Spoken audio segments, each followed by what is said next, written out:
Hello, magandang araw pong muli.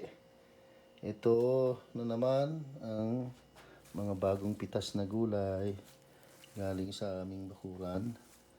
Merong punting malunggay, dahon ng ampalaya, ayan. Merong mga talong, ampalaya, punting kamatis, at saka sitaw. Meron pa yatang isang okra. Ayan. Oh, yun. Hulaan niyo po kung anong aming lulutuing ulam. Gulay na sa pamamagitan ng mga gulay na ito. Ayan.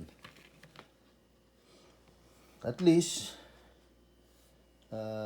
siguro hanggang sa buwan ng Nobyembre, hindi kami nabibili ng mga gulay. Yung iba dyan, ipoprosen. Baka abutin pa nga ng isang taon.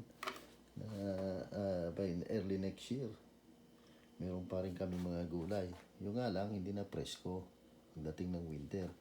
Ang presko na lang na mapipitas namin ay yung sayote. Dahil yung sayote, nagtatagal siya kahit taglamig.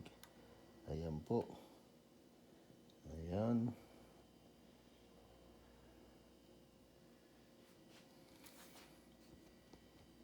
Okay, until next time.